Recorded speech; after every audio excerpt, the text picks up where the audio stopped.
Bonsoir à tous et bienvenue sur Europe 1. Nous sommes ensemble jusqu'à 1h, comme tous les soirs de cette semaine. 2 heures de libre antenne, cette émission, vous le savez, est la vôtre. Un numéro 3921 pour nous rejoindre là, ici, maintenant, tout de suite. Et vous appeler pour vous exprimer sur tout ce qui vous touche, ce qui vous affecte, ce qui vous attriste comme ce qui vous réjouit. Voilà, on est là pour parler de vous, de ce qui vous importe. Et puis, si vous éprouvez une difficulté particulière, n'hésitez pas à nous rejoindre. On essaye de trouver ensemble une solution ou en tout cas un début de solution. Parler, vous le savez, partager, ça permet souvent de considérer la question autrement. Donc, on relâche la pression, on se détend et 3921 pour passer avec moi directement à l'antenne. 7 21 21 en commençant par le mot nuit pour nous adresser vos mails et vos SMS et europe1.fr pour nous adresser vos mails. Alors avec moi ce soir, l'illustre Fifi qui réalise cette émission, Clémence et Assiba qui vous accueillent comme d'habitude au standard avec leur gentillesse inépuisable et on se détend. Europe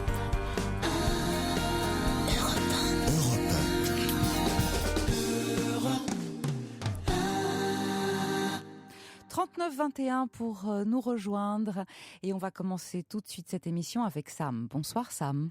Bonsoir. Donc je vous appelle pour mon problème. Oui, je vous laisse me raconter votre problème. Merci. Je me suis marié en 2008. Oui. Dans un pays étranger. Oui. Et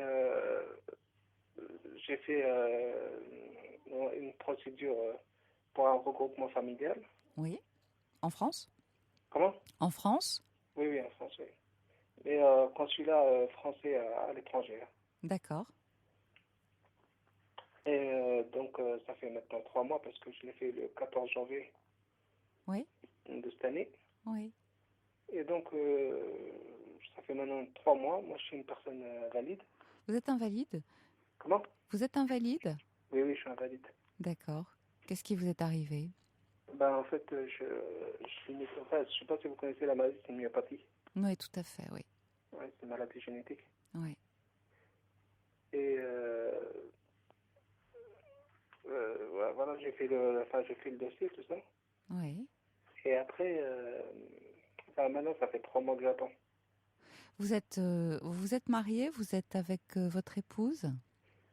Non, mon épouse est à l'étranger. Elle est à l'étranger, donc vous êtes tout seul, Sam ? Là, pour l'instant, je suis chez mes parents. Oui. Qui est-ce qui s'occupe de vous ? C'est ma mère. Vous avez votre mère avec vous ? Oui, je suis Oui. ma mère. C'est elle qui fait toutes les démarches pour vous ? C'est-à-dire, lesquelles, par exemple ? Pour le regroupement familial, pour vous aider à réunir les papiers, pour vous aider à vous rendre dans les administrations. Non, en fait, comment vous dire, ces papiers-là, on les fait à l'étranger. Ah, d'accord. Je les ai fait quand j'étais à l'étranger. D'accord. Et vous êtes en France depuis 3 mois, c'est ça ? Non, moi, je suis français, moi. D'accord, ok. Et quand est-ce que vous allez avoir une réponse ? C'est ça, je sais pas. Et c'est cette incertitude qui vous met dans l'anxiété ? Voilà, c'est ça, oui. Oui. Alors, est-ce que vous avez eu des nouvelles ? Est-ce que vous avez rien ? C'est ça le problème, c'est pas du tout.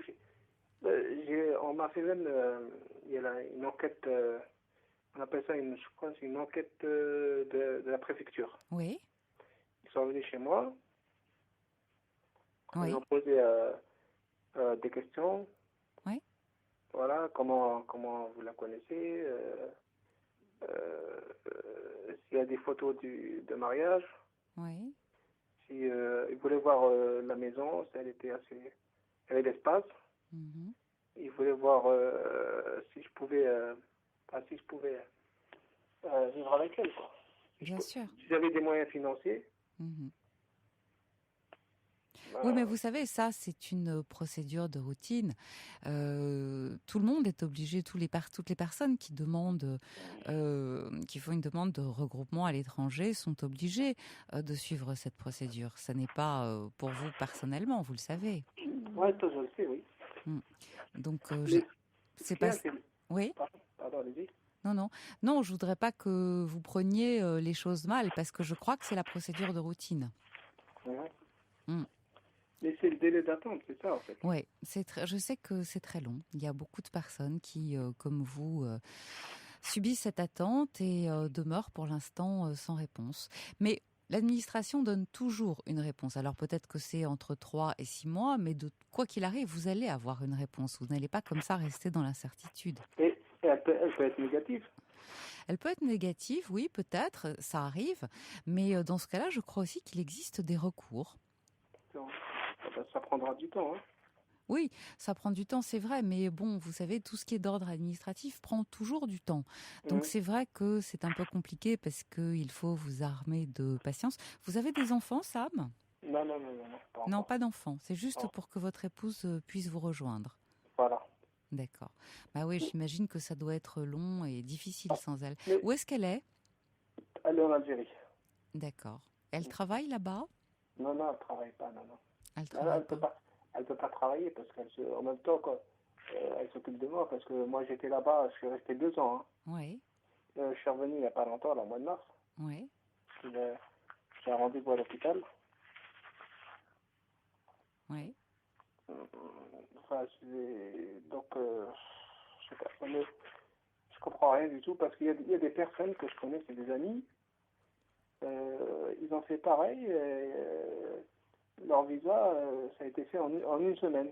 Ça dépend des cas. Ça dépend des cas. Ça dépend aussi du nombre de dossiers à traiter. C'est pas si simple, vous voyez. Je connais des personnes qui ont fait là en 2010, en même temps que moi, en janvier, et en 13 jours, leur visa a été fait. Ouais. Alors peut-être que vous pouvez vous adresser une requête pour voir où en est votre dossier, voir de quelle manière vous pourriez éventuellement faire avancer les choses. Mais vous savez, c'est très aléatoire. C'est très aléatoire. Et je dois dire qu'ici, je ne peux pas tellement vous aider à résoudre les problèmes administratifs. Non, j'ai appelé, quand j'étais en Algérie, j'ai appelé souvent le consulat, Oui. mais ils ne donnent pas des réponses précises. Ils disent en cours d'instruction, Oui, bien sûr. Mais je ne crois pas que ce soit le consulat qu'il faille appeler ici. Je pense que c'est une autre administration, non? Non, c'est le consulat qu'on C'est le appelle. consulat? Parce que on dépose le dossier au consulat. Ah d'accord, très bien. Oui. Ouais, j'ai compris.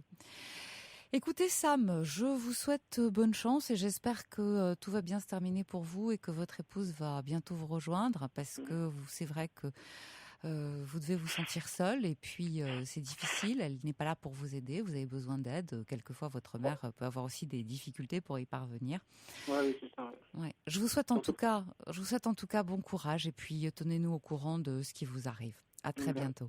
Au revoir. Merci. Au revoir.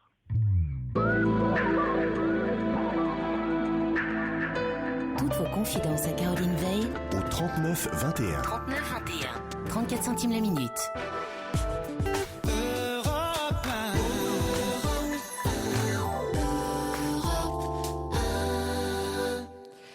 On va continuer avec Jeanne. Bonsoir Jeanne.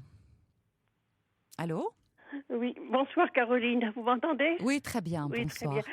Bon, mais je voulais vous soumettre un cas qui malheureusement se produit dans beaucoup de familles, c'est-à-dire c'est le divorce d'un des enfants et les petits-enfants qui le vivent très très mal. Et ces petits 8 et 10 ans,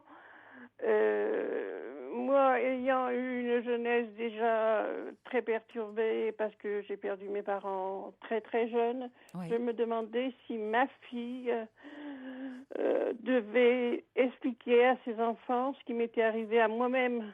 Non. Parce que je pense que ces enfants-là, ils ont la chance d'avoir leur papa et leur maman qui les aiment, bien sûr, et qui sont séparés. Ouais. Moi, j'ai pas eu ce bonheur parce que je les ai perdus tous les deux en très peu de temps. Vous aviez quel âge? 3 ans. Oui, bien sûr, vous avez été orpheline très jeune. Très très jeune et déjà à 8 mois, ma maman était très malade. Oui. Je ne l'ai jamais connue.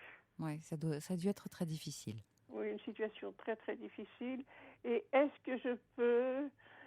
parce qu'il y a déjà eu un divorce dans la famille et j'ai eu une de mes petites filles que j'ai élevée.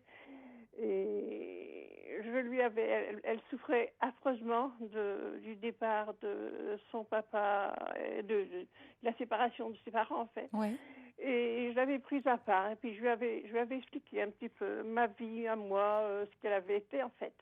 Parce que nous étions 3 enfants. Oui. Séparés bien sûr par la vie. Et je pense que ma petite fille, ça lui avait quand même redonné un petit peu de courage. Est-ce que je peux le refaire avec c'est la dernière de mes filles qui souffre déjà énormément de ce divorce. Oui, bien sûr. Elle-même. C'est douloureux un divorce. C'est très douloureux. Très douloureux, très, surtout quand c'est le mari qui vous laisse. Je pense que c'est les situations... Je vais vous dire, Jeanne, je crois que chaque souffrance, chaque cas est unique. Et je ne suis pas sûre que parler de votre vie à vous, là, à ces enfants qui sont sans doute déchirés par cette séparation, oui, complètement. voilà, puisse, là, tout de suite, maintenant, leur apporter quelque chose. Parce qu'ils sont pris dans leur propre histoire et c'est d'eux dont ils ont envie d'entendre parler. Leur dire, moi aussi j'ai souffert et moi aussi j'ai surmonté, etc. C'est intéressant, mais pas maintenant, plus tard. Ils sont plus trop tard. jeunes. Oui. Non, c'est pas qu'ils sont. C'est pas le fait qu'ils soient trop jeunes. Certainement, ils sont jeunes. Vous m'avez dit 8 ans et 10 ans. 8 ans et 10 ans. Ils sont déjà à même de comprendre des choses. Mais pour l'instant, ils sont dans leur propre chagrin. Et ils ont besoin d'éprouver ce chagrin-là, qui est le leur. Voilà. Et donc, je crois qu'il faut pas leur enlever. Ils ont droit aussi à leur souffrance, à leur propre souffrance. À leur propre peine. Venir les voir en leur disant moi aussi j'ai souffert, au fond là tout de suite maintenant c'est pas leur problème. Oui, c'est vrai. Hein. Je crois qu'il faut... C'est la question que je me posais, voilà. Je voulais surtout pas intervenir dans leur petite vie. Non, mais vous avec pouvez. Leur souffrance et rajouter, non, mais vous pouvez vous les entourer de toute la tendresse et de toute l'affection dont vous êtes capable. Hein. Vous l'avez déjà fait pour votre petite fille, donc j'imagine bien que de ce côté-là, vous n'êtes pas à court de ressources. Non. Mais en revanche, je crois qu'il faut leur laisser, j'ai envie de dire, la totalité de ce qui leur arrive à eux, parce que ce qu'ils sont en train de vivre, c'est un événement douloureux, c'est un événement qui va sans doute bouleverser le cours de leur jeunesse et de leur existence. Et ils ont droit à ce moment-là à eux. Je sais bien qu'ils ne sont pas les seuls dans le cas, malheureusement. Oui, mais c'est douloureux à chaque fois. Et puis chaque histoire est unique. Et vous savez, on a beau savoir que d'autres ont souffert, finalement, à part en dehors d'une grande maturité, ça n'aide pas beaucoup à 8 ans et à 10 ans à relativiser. On n'a pas encore le recul nécessaire pour ça à cet âge-là. D'accord. Et ce qui leur importe, c'est eux. Là, pour le moment, hein, je ne dis pas que plus tard, ils ne seront pas à même de partager et de vous entendre et de vous écouter, vous. Et de vous apporter aussi, dans des moments difficiles, leur affection. Mais là, tout de suite, je pense que ça n'est pas nécessaire. Ça n'est pas nécessaire. Mais je vous remercie beaucoup pour votre renseignement parce que je ne savais pas, je suis un peu désarmée, malheureuse bien sûr. On est toujours malheureux devant leur devant leur chagrin à eux. On est très démunis. On est très démunis.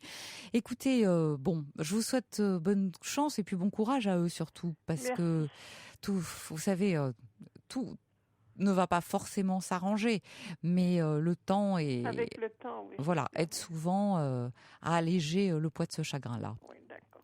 Je vous remercie beaucoup, puis je vous remercie pour votre émission, qui est vraiment super. Moi, je l'écoute tous les soirs. Je suis insomniaque, alors bon. Alors, on va vous retrouver très vite. Oui. Bonsoir, Jeanne, et merci à vous. Bonsoir, merci à vous de même, Caroline. Au revoir. Au revoir. Pour rejoindre Caroline Veil, appelez le 39 21, 34 centimes la minute.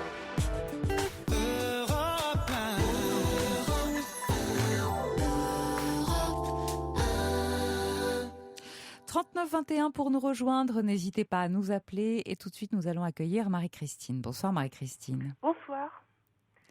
Je voulais vous dire à quel point la maladie bipolaire peut être quelque chose de très très grave et dramatique. Oui, est-ce que vous pouvez nous expliquer ce qu'est la maladie bipolaire, votre maladie ? Alors la maladie bipolaire, c'est ce qu'on appelle aussi maniaco-dépressif. Oui, tout à fait. Alors c'est quelque chose de très très grave. Il faut savoir qu'il y a beaucoup de suicides. Oui. Mais je crois que c'est en fait, il y a des phases en alternance. Voilà. La phase maniaque pendant laquelle on est pris comme ça d'une sorte d'hyper-excitation, C'est ça. d'activité, on n'arrête pas, on peut être euphorique, on passe du rire aux larmes, on passe Voilà. par tout un bouleversement émotionnel permanent. Et puis cette phase est alternée avec une autre, un Oui. peu moins drôle celle-ci d'ailleurs, Qui est terrible. oui, qui est une phase de dépression pendant laquelle on peut tomber, au cours de laquelle on peut tomber assez bas. C'est ça. Gravissime, je dirais gravissime. À tel point, nous avions le chemin de fer qui passait en contrebas de la maison. Et combien de fois j'étais tellement désespérée, je me disais, j'avais juste un petit muret à sauter, je me fiche sous le train, j'en peux plus. Et une psy que je voyais à l'époque m'a dit, vous pouvez pas faire ça à vos enfants. Et j'ai 65 ans, hein. Ça m'est arrivé à peu près il y a 10 ans. Et elle me dit, vous pouvez pas leur faire ça à vos enfants, c'est pas possible.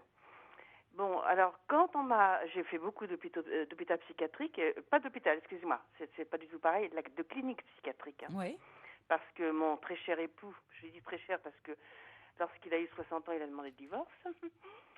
Et donc, dès que je tombais mal, il m'emmenait dans une clinique. Il me disait, je t'emmène dans une prison, enfin, odieux. Quelqu'un m'a dit pervers narcissique, mais ça représente bien ça. Et j'y suis allée de longs mois. Et puis, j'ai eu une embellie, je suis revenue, et il est vrai qu'on avait ajouté le lithium, et le lithium a changé beaucoup de choses. J'étais pas tout à fait, je voulais pas parce que bon, tremblement et compagnie. Oui. Mais bon, il faut avouer que maintenant, c'est quand même, j'ai un très bon psychiatre. Bon, c'est bien. Ah oui, qui est tout Mais à je fait... crois que avec effectivement un traitement tout à fait adapté, vous pouvez retrouver une vie quasiment normale. Oui, et j'ai demandé moi-même à aller dans une clinique du côté de Tours qui est très connue. Oui. Et là, j'ai vu autre chose. J'ai demandé d'aller passer un mois pour voir un peu ce qu'ils me proposaient. Et là, j'ai vu un endroit où le malade est respecté. Oui. On vous dit pas, vous me l'avez déjà dit. Enfin, là, c'est la pire des choses. Quand une infirmière vous dit, vous me l'avez déjà dit, parce que vous n'avez déjà plus, quand vous tombez en dépression, la mémoire part. Oui, c'est vrai. Elle revient quand j'avais été même faire des tests à Tours pour la mémoire, parce que elle m'a dit, madame, quand vous êtes en dépression, quand vous tombez en dépression, vous perdez votre mémoire. Oui, on perd la mémoire immédiate. Elle revient. Oui. Alors, des infirmières qui lui disent, ah ben vous l'avez déjà dit, c'est la pire des punitions. Enfin, Oui, c'est-à-dire que ça vous culpabilise d'autant plus. Ah ben je suis quelqu'un.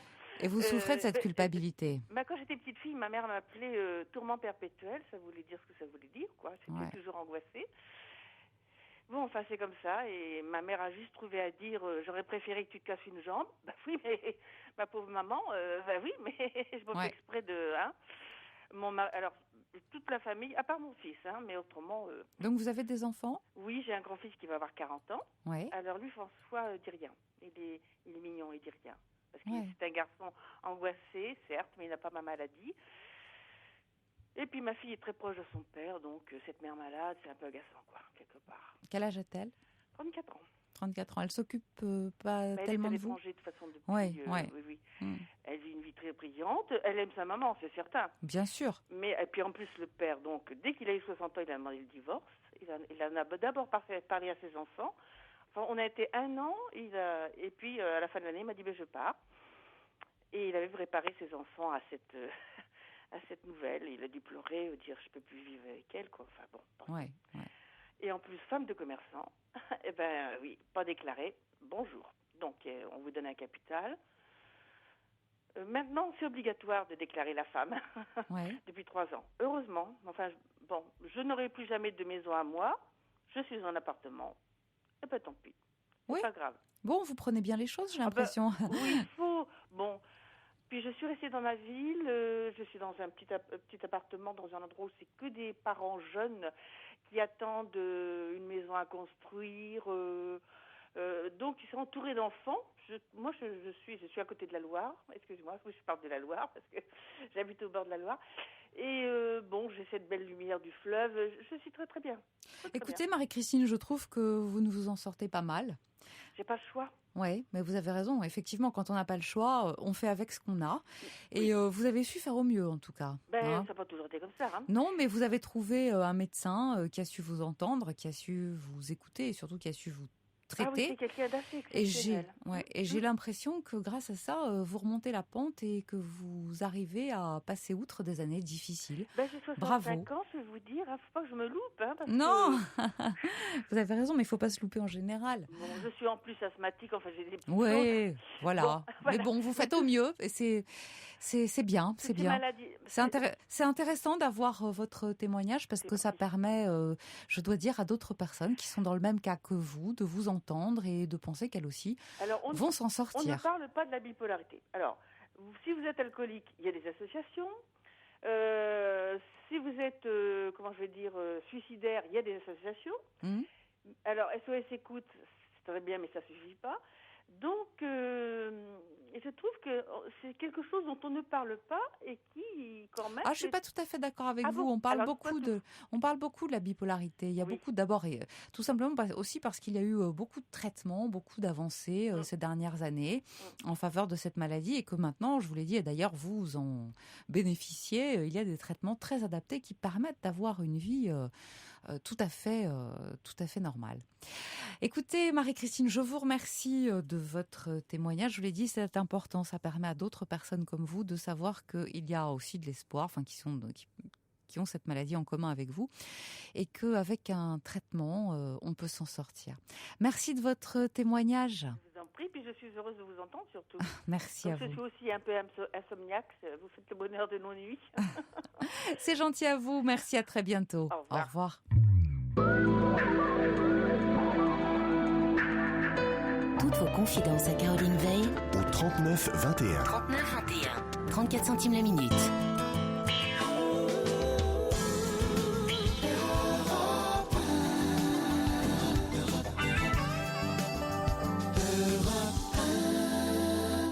« 39-21 », j'attends vos appels. Et nous allons poursuivre tout de suite avec Myriam. Bonsoir Myriam. Oui, bonsoir Caroline. Merci de prendre mon appel. Mais déjà. merci à vous de nous appeler. Mais écoutez, je vous ai appelé il y a à peu près une petite année. Il y avait déjà à peu près 6 mois que je m'étais séparée de mon ancien conjoint, Oui. avec qui j'avais vécu 14 ans. Et donc on a mis en place une garde alternée, puisqu'on a 2 enfants, un de 5 ans et un de 10 ans. Alors, la garde alternée se passe très bien, les enfants se sont bien adaptés, puisque c'est vrai qu'avant c'était les cris, et finalement ils se retrouvent bien dans cette séparation. Oui. Ce qui me fait vous rappeler, en fait, c'est que bon, là maintenant, j'essaie quand même de prendre du recul par rapport à cette séparation que moi j'ai voulu. C'est vous qui l'avez voulu. Oui, donc du coup c'est vrai qu'il y a une culpabilité qui était assez présente au début de la séparation. Oui. Combien de temps étiez-vous restés mariés? Alors, 14 ans. On n'était pas mariés, on vivait en concubinage, mais on a vécu 14 ans ensemble. D'accord. Donc, c'est vrai que c'était difficile de mettre un terme à... Donc, C'est long. Alors, C'est une vraie tranche de vie. Oui. Ça fait un peu vide, surtout quand les enfants sont pas là, en fait. C'est ce qui manquait le plus, je pense. Bien le sûr. fait d'être une famille dans une maison et se retrouver tout seul quand ils sont pas là. Et mon souci actuel, c'est qu'en fait, il y a une fatigue qui est présente, voilà, et surtout une tension qui est très basse. Donc, je tourne autour de 10-9, donc j'ai fait faire pas mal d'examens par mon médecin traitant et on trouve rien. Donc, on m'oriente plutôt vers une reprise, parce que pendant un moment, j'avais pris des antidépresseurs. Oui. Et on m'oriente vers une reprise d'antidépresseurs pour pouvoir trouver, on va dire, un remède à ce problème de fatigue. Qu'est-ce que vous en pensez? Disons que j'ai eu pas mal de soucis quand j'ai arrêté les antidépresseurs. C'est-à-dire? Des soucis hormonaux, des soucis d'hématomes, de circulation du sang, de problèmes de sommeil. Oui. J'ai assez mal vécu l'arrêt en fait du traitement. Oui. Ce traitement, je l'ai pris quand je me suis séparée, juste avant, j'avais été hospitalisée en clinique psychiatrique pendant presque 2 mois. Et c'est vrai que j'y étais rentrée dans un état assez lamentable, avec une perte de poids considérable, pareil, une très grande fatigue, un épuisement, on va dire, général. Dites-moi, qu'est-ce qui vous est arrivé? Pourquoi avez-vous voulu cette séparation? Disons que j'ai découvert que mon conjoint me trompait. Oui. Et que ça durait depuis pas mal de temps avec différentes femmes. Oui. J'ai D'accord. découvert ça sur Internet, en fait. Je sais pas, un jour j'ai Sur eu un Internet? déclic. On va dire, notre ordinateur. J'ai eu un déclic, je sais pas pourquoi ce jour-là. J'ai branché l'ordinateur et dans l'historique, j'ai réussi à me connecter. Ces mots de passe étaient assez basiques, hein. C'était le prénom de nos enfants ou le nom de notre chat. Donc je suis Oui, rentrée là-dedans et j'ai un peu vu tout ce qui ses rendez-vous. Puis j'ai recoupé avec les comptes bancaires, les hôtels, son portable, enfin plein, que des preuves quoi que je lui ai montré qu'il a nié d'abord. d'accord. Puis pendant un an, j'ai essayé de faire avec, de me dire bon, je vais passer là-dessus et c'est le physique qui a pris quoi. Oui, bien sûr. Et vous n'avez pas tenté une reconsolidation du mari, enfin de votre J'ai essayé, ménage? j'ai insisté pour qu'on aille voir un conseiller conjugal. Oui, c'était une bonne idée. Donc au début, il voulait pas du tout, puis après il a dit oui. Et au moment où on a commencé nos séances, en fait, on va dire que ma santé s'est dégradée vraiment brusquement et mon médecin a préféré m'hospitaliser. Oui. Donc est-ce que c'était parce que je me voyais pas du tout repartir avec cette personne Peut-être que la confiance était rompue et que vous n'aviez plus Oui. envie de vivre avec lui et que la perspective de vivre avec lui vous mettait dans un état tel que ça nécessitait une hospitalisation. Ou est-ce que c'était la perspective de la séparation? Qu'est-ce que vous en diriez aujourd'hui? Peut-être les deux. Ouais. C'est vrai que j'ai mis un temps avant de me décider. C'est vrai que je me voyais pas vivre seule. J'ai assez peur de la solitude. Oui. Mais après, au moment de la séparation, en fait, pareil. Après, j'ai pris des tics que j'avais pas avant, puisque j'étais pas du tout jalouse. Donc ça, je pense que des personnes se reconnaîtront là-dedans. J'ai commencé à fouiller partout, ses poches, ses 2 portables. Et le problème, c'est qu'à chaque fois, je trouvais quelque chose, quoi. Ouais. Même après, qu'il m'ait dit, maintenant, j'arrête, c'est fini. Il y avait toujours quelque chose, hein, un message de quelqu'un qui lui disait, je t'attends dans tel hôtel. Voilà, des portables qui me cachaient. Oui, ça pouvait Voilà. être assez invivable. Et après, au moment de la séparation, je suis tombée à nouveau sur un portable où il y avait des messages d'une personne avec qui il était depuis un moment, qui lui envoyait des messages. Voilà, on était ensemble, c'était bien, des photos de sa fille. D'ailleurs, il est resté un moment avec elle après la séparation. Donc, il vivait pas du tout ça comme moi et j'ai pas l'impression que lui était prêt. Ouais, vous ne viviez pas la même histoire. Non, je crois pas. Donc, c'est peut-être pour ça que moi, ça m'a fait beaucoup souffrir et que lui a reconstruit sa vie depuis. Hein. Ouais. Avec un amour de jeunesse, donc c'est vrai que ça aussi je le vis un petit peu je le prends un peu pour moi, que je me dis j'étais un peu une parenthèse dans l'attente qu'il retrouve son amour de jeunesse et c'est vrai que ça fait un peu mal quoi, mais Je crois surtout qu'on peut parler d'une blessure narcissique. Je reçois un SMS d'ailleurs dans ce sens. L'asthénie est une somatisation courante de la dépression et au-delà de la rupture elle-même, la cause de la rupture, la blessure narcissique, pourrait être élaborée. Est-ce que vous avez fait un travail avec un psy? Est-ce que alors vous en mon avez souci, parlé? c'est que j'ai essayé de trouver, donc il y avait une psychologue qui était très bien à la clinique, mais Ouais. malheureusement elle ne recevait pas en dehors donc des patients de la clinique. Et après, j'ai tenté de voir notamment des psychiatres pour mon suivi Bien sûr. antidépresseur. Donc, je trouve que c'était plus Donc pratique. uniquement des médecins. Hein. Vous êtes Au resté dans départ, l'aspect voilà, purement médical. Alors voilà, que ce en que fait, vous avez, c'est une souffrance qui n'est pas forcément liée à quelque chose de médical. Le symptôme est médical. Oui. Voilà, c'est le symptôme se traduit par cette fatigue, cette tension basse, etc. Mais la vraie cause... Je me suis orientée vers des psychiatres, mais j'ai pas l'impression qu'ils me correspondaient, quoi. Donc, j'ai dû en voir 2-3 et j'ai jamais fait suite parce que j'ai l'impression qu'ils m'écoutaient pas, il n'y avait pas de retour et que je les ennuyais terriblement. Parce qu'à la fin, ils avaient baillé pendant toute la séance, donc Ouais. j'ai pas trouvé en fait, parce que c'est vrai que j'écoute souvent votre émission où il est dit que la parole, en fait, avoir la parole quelque part, c'est important. Fondamental, pas Mais important, j'arrive pas à trouver fondamental. de lieu où je pourrais justement avoir cette parole. Mais pas forcément chez un médecin, justement. Parce qu'un médecin va vous prescrire des maladies. Des médicaments, pardon.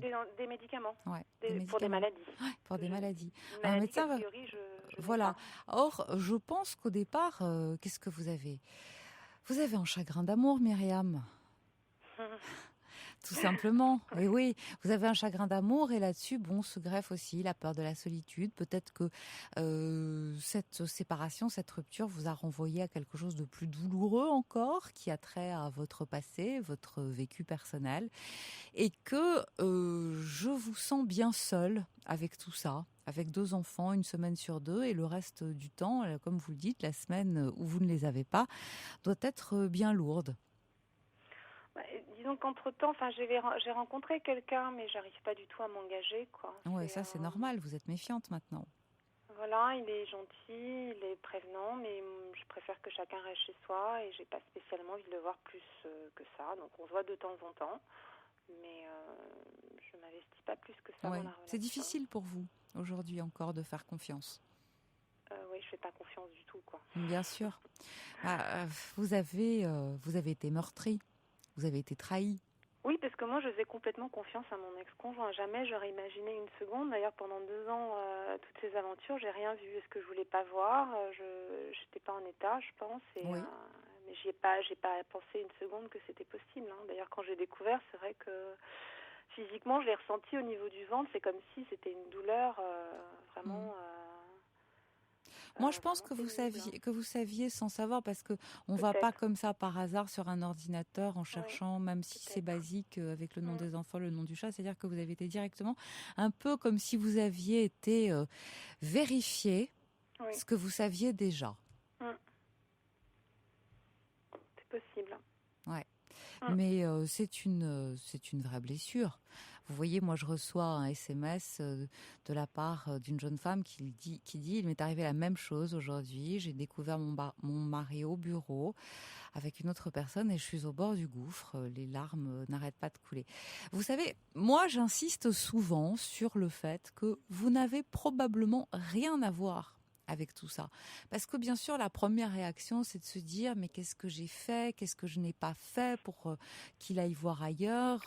Qu'est-ce qu'ont les autres qu'on n'a pas? Ce que lui m'a dit, c'était ma dépression. C'est vrai que j'ai toujours eu un peu une tendance dépressive. Assez jeune, avant de le rencontrer, j'avais déjà fait un séjour en clinique, justement parce que je devais avoir 22 ans. J'étais tellement épuisée que je ne pouvais même pas prendre des transports pour aller à mon travail. Hein. Donc c'est vrai que je dois avoir un terrain certainement. C'est pour ça que moi j'aurais tendance à penser qu'effectivement les antidépresseurs, même si vous avez des troubles hormonaux, peuvent tout au moins dans un premier temps vous sauver la mise et vous faire récupérer un peu de cette fatigue. Le dernier qu'on m'a prescrit d'antidépresseur, en fait, m'empêchait carrément de dormir. J'avais beau l'expliquer au médecin, il me disait qu'il fallait absolument continuer, mais... Écoutez, il faut changer et de médecin et de molécule. Je crois aussi. Parce que je sais plus où j'avais lu qu'en fait, quand on allait comme ça voir un psychiatre ou un psychothérapeute, il faut être dans la confiance et dans l'écoute. Et là, je ne réussis pas à trouver ça, quoi. Donc, c'est ce qui me désole un petit peu. Faites un casting. Écoutez, là, j'en ai fait pas mal.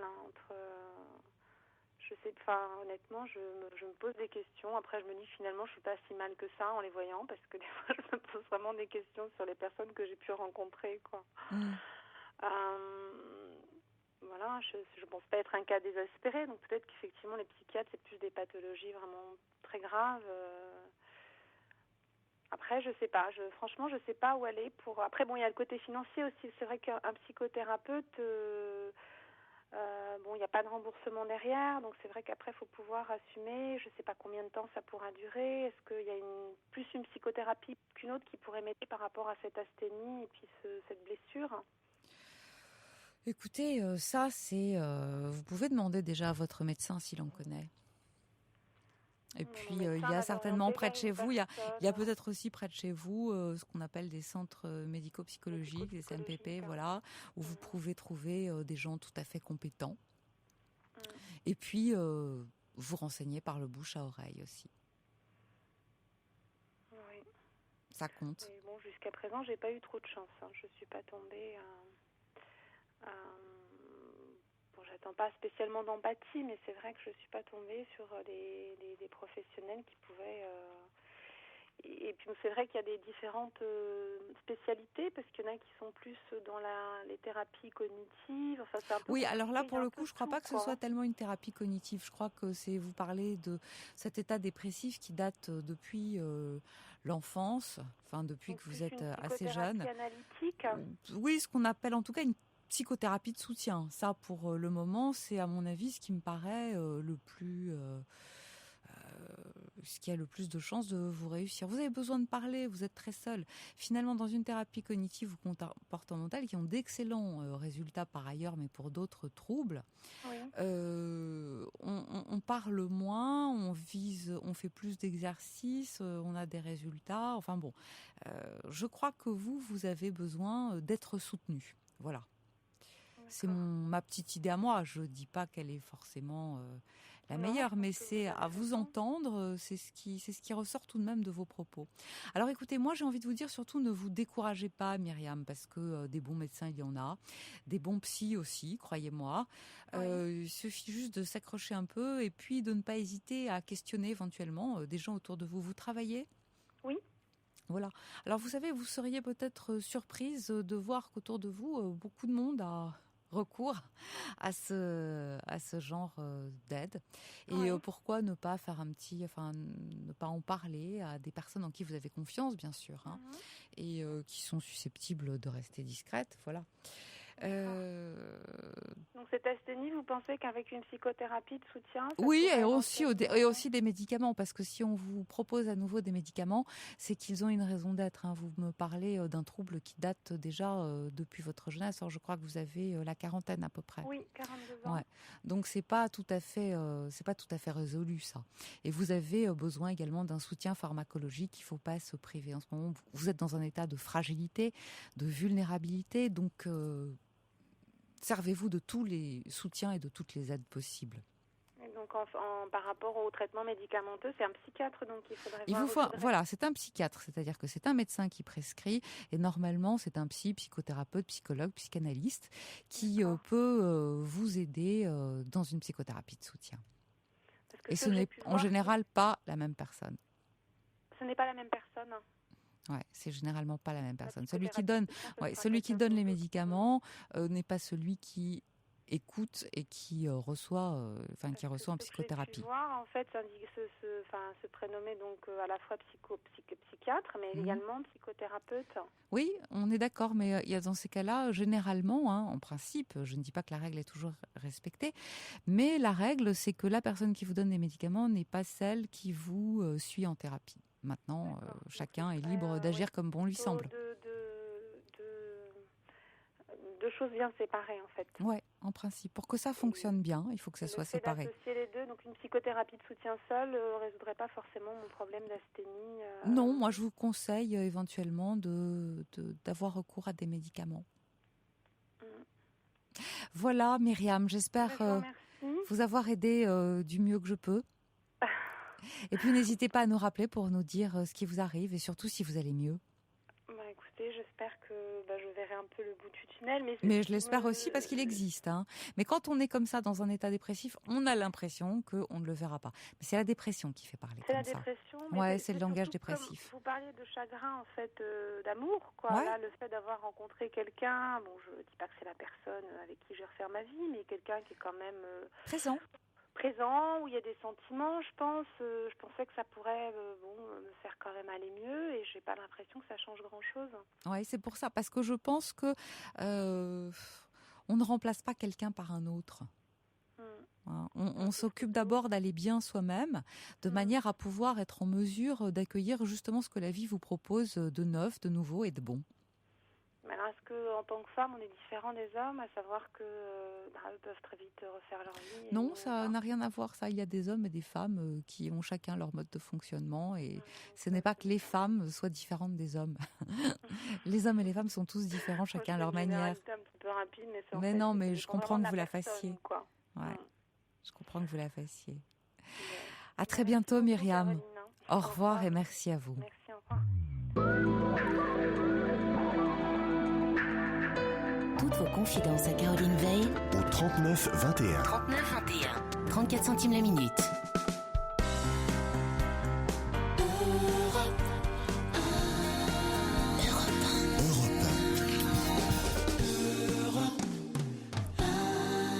C'était Cathy Mellois, The Flood. Et on retrouve tout de suite Anthony. Bonsoir Anthony. Oui, bonsoir. Je vous écoute. Oui, en fin de compte, moi j'ai eu un petit problème Oui. quand j'avais 20 ans. Là, j'ai 28 ans. Quand j'avais 20 ans, en fin de compte, j'ai eu un problème sexuel, c'est-à-dire qu'on m'a cassé, on va dire vulgairement Oui. parlant, on m'a cassé le frein. Oui. Donc j'ai eu très très mal, donc je suis allé aux urgences et tout, donc il y a eu du sang, tout ça. Bon bref, je vais pas rajouter plus. Et en fin de compte, depuis, j'ai un blocage énorme sexuellement parlant. Un blocage J'arrive, d'ordre fonctionnel. des fois j'arrive à aller jusqu'au bout, on va dire, je sais que je préfère pas être vulgaire, mais des fois j'arrive à aller jusqu'au bout, mais des fois j'arrive pas parce que j'ai une douleur parce qu'en fin de compte je me suis fait opérer du frein justement par rapport à ça, et en fin de compte j'ai des douleurs et des fois j'arrive pas, et en fin de compte des fois j'ai des copines qui sont parties par rapport à ça, quoi. Vous avez des amis qui vous ont quitté pour ça? Oui, parce que c'est normal dans une relation. J'ai bien remarqué que dans une relation, la sexualité était primée quand même pas mal aussi, quand même. Importante, oui, mais pas seulement. Non, il n'y a pas ça, non. Il y avait l'affection, il y avait tout, il y avait tout ça. Mais je sais que ça primait. Oui. Peut-être que vous n'êtes pas tombé sur les bonnes copines, comme vous dites. Alors, vous dites aussi qu'il y a... Je suis tombé sur 5-6 fois les mêmes personnes qui m'ont dit la même chose. Donc, des fois, on se pose des questions, quoi. Bien sûr, vous avez tout à fait raison de vous les poser. Et puis, vous avez, c'est tout de même, j'imagine que ça a dû être une douleur, que ça a dû aussi être une angoisse, une anxiété. Une frustration aussi, une frustration. Ouais, voilà. Et puis, une anxiété, c'est-à-dire qu'à chaque fois, vous vous demandez aussi si vous allez y arriver ou pas. Exactement, ça joue, ça influe, ouais. Tout à fait, oui, tout à fait. Est-ce que vous avez vu un médecin? Est-ce que vous êtes bien suivi? Est-ce que on pourrait, par exemple, est-ce qu'il existerait des solutions à ce trouble qui est peut-être un trouble fonctionnel? J'ai été voir une fois un médecin qui m'a conseillé un médicament, mais le médicament, c'est vrai que m'excitait, parce qu'en fin de compte, m'excitait sur le coup. Mais bon, je me suis dit, si je dois commencer à prendre une sorte de Viagra à mon âge, c'est quand même dommage, quoi. Oui, mais il ne s'agit pas de ça. Là, c'est parce que vous avez eu, on va dire, un souci de santé. Quand on a un problème de santé, on prend un médicament qui permet de résoudre ce problème. Ça n'a rien à voir avec, le fait de pouvoir, à partir d'un certain âge, continuer à avoir une sexualité. On n'est pas dans le même registre. Non, mais c'est pour le médecin, c'est une sorte de Viagra. Ouais. Pour moi, c'était une sorte de frustration. Normalement, le Viagra, pour moi, c'est pour une personne qui a une quarantaine, une cinquantaine d'années. Voilà, mais vous mettez là... Voilà, mais moi, j'ai moins de 30 ans, donc je me suis posé des questions. Donc, pour moi, c'était une question de frustration. Bien sûr. Mais vous savez, donc, voilà. Anthony, il y a peut-être deux aspects. Le premier, soit l'opération, le fait qu'on vous ait cassé le frein. Ensuite, l'opération peuvent être responsables du fait que vous, quelquefois, comme vous dites, vous arriviez et quelquefois vous n'y arriviez pas. Oh, ça influe. Je pense que ça influe. Voilà. Et c'est psychologique. Et la deuxième solution, c'est que ce trouble peut, comme vous le dites, être uniquement d'origine psychologique. Parce que c'est vrai que ça génère un état d'anxiété. On se demande si on va y arriver ou pas, etc. Et donc ça s'amplifie. Non, mais juste pour vous, excusez-moi de vous couper la parole, mais tout simplement pour vous dire que quand on a envie de faire l'amour avec une personne, on a envie de lui donner du plaisir. Ouais, tout à fait. On a envie d'aller jusqu'au bout, on a envie d'aller vraiment que ce soit une extase, parce que les préliminaires, je sais que moi, sans me vanter, on m'a souvent dit que moi, les préliminaires, je les faisais très très très bien, mais c'est pas pour me vanter, c'est celles qui m'ont dit. Mais après derrière, niveau pénétration, moi j'étais nul, quoi. J'étais nul parce que j'arrivais pas jusqu'au bout, donc j'étais pas jusqu'au boutiste, on va dire, entre guillemets. Donc pour moi c'était une frustration. Quand il y a deux, on va dire 4, 5, 6 personnes qui me disent ça la même chose, on se pose des questions, on se dit on va pas prendre des médicaments maintenant, quoi. On va pas prendre des médicaments maintenant. Je suis jeune, quoi. Je vais pas prendre mais vous Viagra, voyez, c'est comme ça maintenant, quoi. Sauf que si ce médicament peut vous aider à résoudre un problème Pourquoi ne pas s'en servir? Vous mettez là, si vous voulez, une question d'orgueil sur l'âge. J'ai l'âge d'y arriver, donc je dois y arriver sans médicaments. Alors qu'il ne s'agit pas d'un problème d'âge. Vous avez eu un vrai traumatisme. Ah oui, tout à fait, oui. Voilà. Donc on n'est pas. Il ne s'agit pas de se dire je dois y arriver à tout prix, tout seul, parce que j'ai l'âge de le faire et qu'à mon âge. J'aimerais bien, excusez-moi de vous couper la parole, mais j'aimerais bien aussi que parce que c'est une finalité. C'est une finalité. Quand on fait une relation sexuelle, c'est une finalité. Donc c'est ce qu'elle souhaite. C'est ce qu'on souhaite mutuellement. Donc c'est une frustration. Donc quand la personne attend que ma finalité entre guillemets et moi j'arrive pas, voilà, donc ça bloque. Il y a un blocage, et après justement la frustration et le blocage on va dire amplifie pour ma part, quoi. Bien sûr, mais alors ce que je voudrais comprendre, c'est avec ce médicament, qu'est-ce qui se passe? Vous y arrivez ou pas? J'ai pris un médicament, mais c'est non. Ouais, si j'ai une très très bonne érection pendant longtemps, mais de toute façon l'érection je l'ai très très bien. Mais pour la finalité, comme je vous explique tout à l'heure, il y a Pas de différence? quelques secondes, non, ça marche pas. Donc c'est pour ça que je me suis dit, je vais prendre du Viagra maintenant, quoi. Ouais. C'est-à-dire qu'en fait, ça ne vous sert à rien. Ça ne vous sert à rien. Ouais, tout à fait, ouais, ça me sert à rien. Ça me sert si ça m'excite plus facilement, plus rapidement, mais j'arrive pas jusqu'au boutiste, on va dire. Voilà. Donc, moi, je vais vous dire. Moi, je me pose des questions. Ouais. Alors, j'ai reçu un SMS qui dit, en plus de la béquille chimique, un trauma qui vous inhibe à ce point dans votre rapport à l'autre vaut bien que vous lui consacriez un certain temps de parole. Et je pense que c'est pas faux, parce que d'une part, il y a le trouble fonctionnel, mais d'autre part, il y a l'angoisse qui se rajoute par-dessus, et ça a absolument besoin d'être traité, élaboré avec un psy, parce que tout seul c'est compliqué. J'étais voir une psy, mais la psy, c'était une psy de... Je vais pas être méchante avec elle, mais j'étais voir 2-3 psys, mais les 3 psys, c'est des 3 psys de... Bref, je vais pas être méchant, je suis peut-être breton, mais je vais pas être direct. Je préfère me retenir.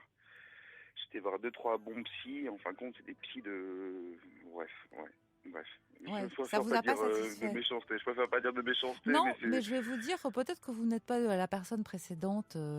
Je conseillais de faire un petit casting, je crois que c'était Myriam. Et je vais vous dire, quelquefois, on met un peu de temps avant de trouver quelqu'un qui vous correspond. C'est pas évident. C'est pas évident d'aller parler de ses problèmes les plus intimes. Je veux dire, non, c'est pas le destin. C'est une question de rencontre. Il y a des endroits où vous allez vous sentir bien, et puis d'autres pas du tout. Il y a des personnes avec lesquelles vous avez envie de parler, et d'autres pas du tout, comme dans la vie, hein. Mais je vais vous dire un petit lapsus révélateur, mais bon, qui va être directement. C'est que j'ai toujours été plus à l'aise avec des femmes plus âgées que moi. Ah bah alors peut-être que ça peut vous aider là. Si vous voulez bien, Anthony, attention. Écoutez-moi, on va s'interrompre. Excusez-moi, on va s'interrompre quelques instants. Je vous retrouve tout de suite après le journal. D'accord, entendu.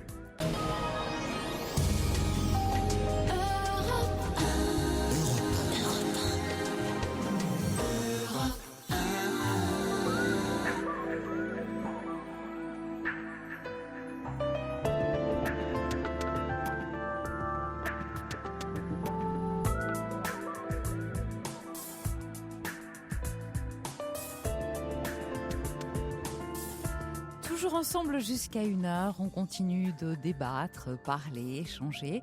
C'est une libre antenne, 39 21 pour nous rejoindre. Vous pouvez aussi nous adresser vos SMS 7 21 21 21 en commençant par le mot nuit, vos mails sur notre site europe1.fr.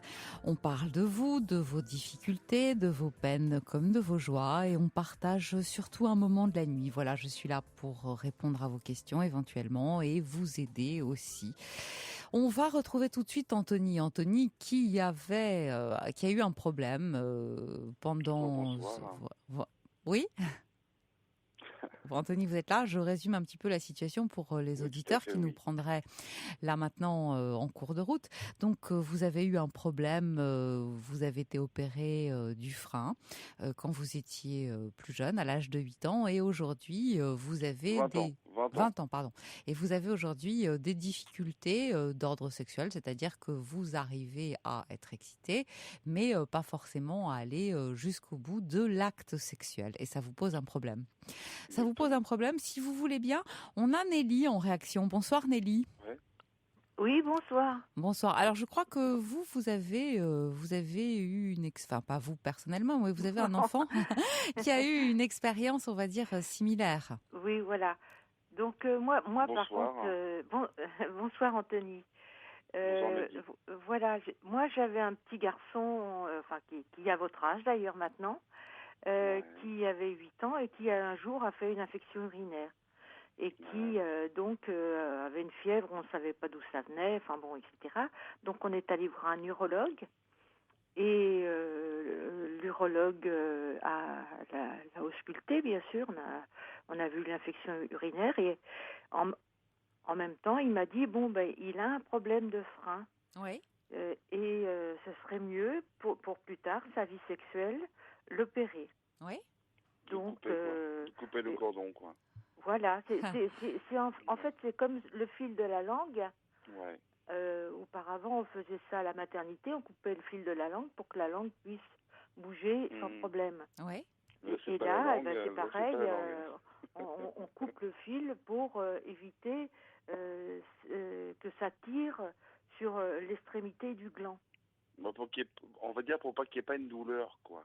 Oui, tout à fait, Oui. pour qu'il n'y ait pas de douleur. Pour qu'il y Et ait alors, pas de douleur, quoi. Et alors, en fait, on a opéré mon petit garçon. Moi, j'étais un petit peu inquiète, à l'époque, voilà. Bien sûr. On lui a mis de la pommade pendant quelques temps. Et Mais ça qu'en s'est est-il Tout aujourd'hui? comme moi. Voilà, ça s'est très bien arrangé. Bon, maintenant, c'est un grand jeune homme qui a votre âge. Oui. Et pour lui, ça va très bien. Il n'a absolument aucun problème de sexualité. Bon. Et psychologiquement, ça va bien aussi? Ah oui, très, très, très bien, parce que ça a été très bien accepté, purée. si vous voulez. Et ce que je voudrais rajouter, c'est que on s'est aperçu par la même occasion, parce que c'est quelque chose qu'on ne connaît pas très bien quand Oui. même. On n'en parle pas fréquemment de ce genre de problème, de ce genre de soucis. Oui. Hein. Et donc, mon compagnon avait le même problème. Ah d'accord, c'est-à-dire que vous avez été confronté doublement. Voilà. Alors donc, on est allé voir le même urologue et on l'a fait. Et vous avez Il résolu. avait 32 ans. D'accord. Voilà. D'accord. Et il n'y a eu aucune suite. Vous êtes ravis? Absolument rien. Vous êtes ravis? Pardon? Vous êtes ravis? Oui, Votre vous. compagnon? Anthony voudrait savoir si vous êtes heureuse avec votre compagnon Nelly. Je ne suis plus avec lui. D'accord, mais à l'époque. On a eu. Mais sexuellement parlant, il était bien après ou pas? Tout à fait épanoui, sans aucun problème. Ah, bah vous D'accord. voyez Anthony, ce sont plutôt des bonnes nouvelles. Ce sont plutôt de bonnes nouvelles. Oui. Je vous remercie en tout cas Nelly de ce témoignage. C'est important pour Anthony de savoir que ça peut bien se passer. Parce qu'à ce moment-là, ça Oui, voudrait parce dire que... apparemment, moi, de ce que j'en ai vécu par l'un et l'autre, par le petit et le grand, ça a vraiment rien. Rien à... Voilà, ça s'est Non, bien c'est passé. on appelle ça une plastie de frein. Oui, mais C'est une opération de plastie de frein. Oui, oui, mais je voilà, crois... mais ouais. c'est une opération très simple qui Ouais, c'est dur, t'es un peu qui est choqué, mais ouais, très ça peu va. traumatisante. Mhm. Peut-être psychologiquement, parce que Oui, on a été psychologiquement. obligé de la faire après une rupture de frein lors d'un Il y a eu un effort accident. au Ouais. moment de l'acte sexuel, je pense. Hein. Vous avez eu un acte Purée, sexuel oui. et Je votre vais pas frein dire plus, mais oui. Ouais. et Tout à votre fait, oui, frein tout s'est à fait, oui. rompu. Ouais. Donc À ce effectivement, moment-là, J'ai eu ce très, qui très vous mal, a beaucoup très, très mal. impressionné ouais. et Comment qui vous a arrêté dans votre pulsion. Non, mais en fin de compte, je vais vous dire un truc, je vais être honnête maintenant, parce que là, je peux être honnête. J'ai eu rupture de frein et en fin de compte après il y a du pus et du sang qui est sorti. Ouais, d'accord. En fait, Donc c'était, ça oui, m'a fait peur. ouais, bien Voilà. sûr, c'était Oui, un voilà, véritable vous avez accident. été impressionné Ouais. par le fait. Et Nelly, je crois que vous avez Voilà. tout à fait raison. Voilà. C'est une expérience qui est traumatisante pour Certainement, Anthony oui, oui, et qui a oui. dû laisser des Euh, traces. Voilà. Des séquelles. Ouais. Ouais. C'est Voilà. pour ça que votre témoignage est très intéressant et je vous remercie vraiment d'avoir appelé pour en Qui, moi parler.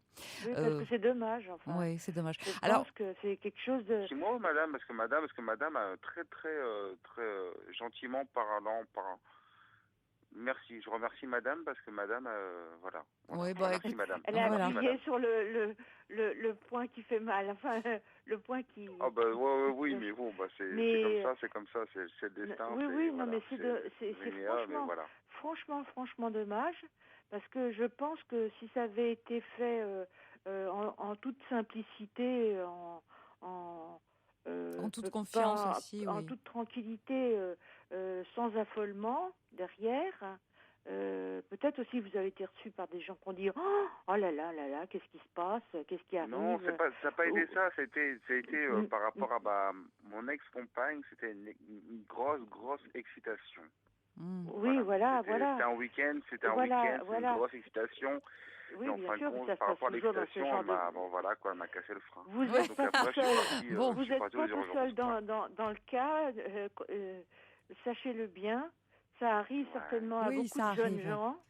Non, mais j'en connais beaucoup, mais ils veulent pas en parler parce qu'ils sont fiers. Mais moi, je peux pas en parler mais parce que voilà. c'est dommage parce que ils devraient en parler. Je sais pas comme un doigt qui veut pas se déplier ou il devrait oui, voilà, c'est banaliser. Oui, il s'agit d'un organe. Alors comme ça, organe avant tout. Voilà, comme ça touche. Attends, pour un homme, c'est un organe vital. Attendez, excusez-moi, mais c'est vital. Il faut éviter de faire une fixation là-dessus. Il faut reprendre votre vie intime tranquillement et sans vous prendre la tête. Excusez-moi, c'est un petit peu cavalier.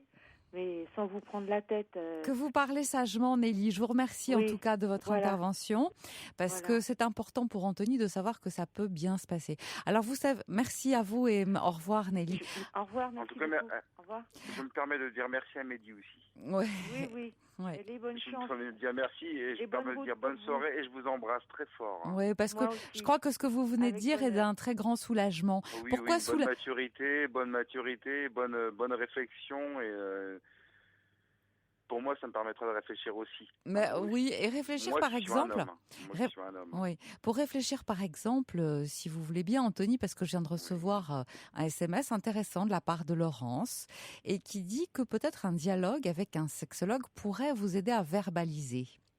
J'étais voir un sexologue qui m'a pas intéressé parce que celui-là, j'ai pas envie d'être vulgaire, mais ce sexologue-là, il regardait sa montre. Donc j'ai comme un psychologue, j'étais voir une fois juste par rapport à ça. Donc quand j'ai vu les deux personnes à chaque fois regarder leur montre, ils me disent on se voit demain ou après-demain, et quand je vois le tarif pour ce qu'ils foutent, je veux dire franchement pour ce qu'ils font, je me dis moi aussi je pourrais être sexologue ou psychologue. Oui, mais enfin bon, on va dire que vous êtes mal. Voilà, on va dire que vous êtes peut-être. Oui, non, mais vous êtes mal tombé. Vous êtes mal tombé, ça arrive. C'est vrai qu'ils font un boulot, mais laxiste. Ils sont vraiment extrêmement laxistes. Ouais. Donc c'est pas intéressant. Bon, vous n'avez pas avoir des remarques de personnes qui sont dans un état de souffrance, voilà, parce que c'est ce qui vous arrive. Qui sont avec vous. Je préfère discuter avec vous. Voilà, parce que avec eux, je préfère soupirer qu'autre chose, parce que c'est pas intéressant. C'est pour ça que je préfère vous appeler. Oui, mais vous avez bien fait. Je crois peut-être que c'est peut-être la malchance qui vous a conduit chez des personnes qui n'étaient pas à même de vous entendre. Seulement, ne vous découragez pas. Pourquoi ne vous découragez pas ? Parce que ce qu'a dit Nelly est très intéressant, c'est-à-dire que ce sont des problèmes qui ont une solution. Son numéro de téléphone pour discuter un petit peu. Mais on va vous donner tout ça hors antenne, pourquoi pas. Et puis, moi, ce que je voudrais vous dire surtout, c'est de ne pas vous décourager parce que vous voyez, ça peut être résolu. Il y a un moment, je vais te dire, je pourrais pas te tutoyer, mais il y a un moment où je me suis, je me dis, mais attends, j'ai pas 50 ans, j'ai pas 60 ans, j'ai pas 70 ans. Je vais pas prendre du Viagra maintenant, je vais pas prendre Non, mais je comprends bien ce que vous êtes en train de dire. Je vais prendre la pilule bleue maintenant, quoi. Mais je comprends bien donc ce que c'est vous êtes en frustrant, train de quoi. dire. C'est frustrant, c'est extrêmement frustrant. Ouais. Extrêmement. Ouais, Avec un grand E. Avec un grand E. Ouais, je le comprends. En attendant, peut-être que vous pourriez quand même essayer de trouver quelqu'un avec qui en parler, parce que vous avez subi un traumatisme et vous avez dû avoir très Je peux pas peur. dire ça comme ça, je peux pas dire non, je pourrais pas dire ça comme Bah, ça. vous avez dû avoir très peur et du coup vous avez peur tout le Justement temps. avec la personne là, si vous pouviez me donner le numéro de la personne, ou si je peux la rappeler, oui, il n'y a pas de problème. Autrement, je peux pas rappeler, je veux pas dire à mes amis ou Non, à mais mon peut-être qu'elles ex n'ont pas été. ou à mes précédentes fréquentations. Oui, voilà, j'ai un problème Non, j'ai un il s'agit problème pas. sexuel, je pourrais pas. Non, il s'agit pas de parler aux anciennes, surtout celles qui vous ont tourné le dos, parce que Ben voilà, je pourrais pas, je ne non. pourrais pas. Donc, à qui parler alors? Je parle à qui? Je parle à qui alors? Ouais, mais vous avez bien fait d'appeler, mais vous pouvez, comme je vous le dis, parler éventuellement avec un autre personne spécialisée. Ben voilà, Qui sera... l'autre personne gentiment parlante qui m'a répondu, ben, ça me ferait plaisir. Mais pourquoi pas. On va vous donner ces coordonnées en antenne. En tout cas, je vous remercie de votre En tout témoignage. cas, moi, grand plaisir de m'avoir répondu et grand plaisir de m'avoir écouté avec des grandes oreilles. Voilà, C'est gentil, on est là pour ça. À très bientôt, Anthony, pour de bonnes nouvelles. Au revoir. Grand merci à vous. Toutes vos confidences à Caroline Veil Au 39 21. 39 21. 34 centimes la minute.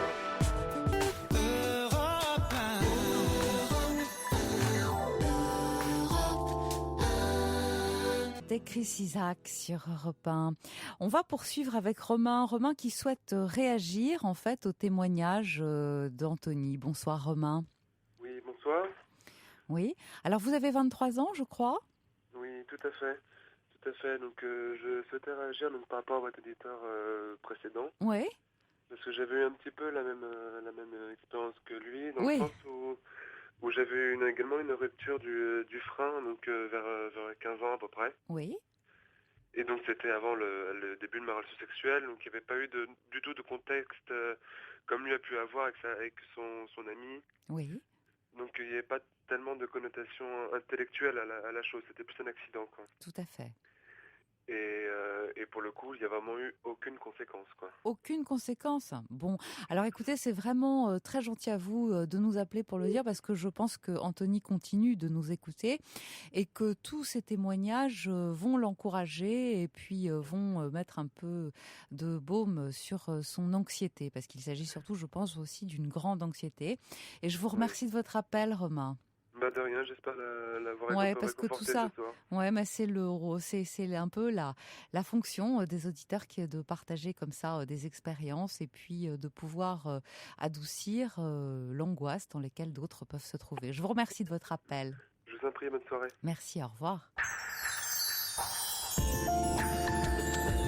Pour rejoindre Caroline Veil, appelez le 39 21, 34 centimes la minute. Et on va maintenant accueillir Sylvie. Bonsoir Sylvie. Bonsoir Caroline, merci de prendre mon appel. Bonsoir à tous les auditeurs qui, j'espère, vous et eux, m'aideront peut-être un petit peu à y voir plus clair. On vous écoute en tout cas, je vous écoute. Voilà, bon, voilà, mon mari a 78 ans, moi j'en ai 10 de moins. Oui. Depuis quelques années, je trouvais qu'il avait quand même, il était un peu dans sa bulle, enfin bon, bref, voilà. Donc, après avoir consulté un médecin qui s'occupe un peu de ses comportements, il lui a fait faire un scanner, tout ça, et il a diagnostiqué, il m'a dit, on ne peut pas confirmer à 100%, mais je pense que c'est de l'Alzheimer. Bon, je m'y attendais un petit peu. Oui. Et puis, au bout de quelques mois, lorsque je lui ai quand même expliqué ce qui se passait et tout cela, il m'a dit non, on ne peut pas bien parler d'Alzheimer, c'est plutôt de la confusion mentale. Oui. Bon, il a des phobies, des obsessions sur par exemple des appareils qui, pour lui, ne marchent pas alors que ça marche très bien, des volets roulants où il m'a mis de l'huile de vidange alors que ça marchait très bien, une porte de garage qui marchait, qu'il a bloqué et qu'il a tordu, enfin bon bref, mais ça n'arrête pas. Bon bref. Donc maintenant, je viens de m'apercevoir que, en fin de compte, je crois qu'il ne savait plus bien qui j'étais. Ah. Bah oui, parce qu'un soir, il me dit, mais qui est la personne qui vient tous les soirs la nuit tu la connais, la personne qui vient tous les soirs comme cela? Et là, vraiment, je me suis dit, là, il y a vraiment quelque chose qui ne Bien va sûr. plus. Et j'ai commencé un petit peu à le questionner. Je lui ai dit, tu sais, la personne qui vient, je pense que c'est moi. C'est ta femme, tout cela. Bon, voilà, ça fait 42 ans que nous sommes mariés.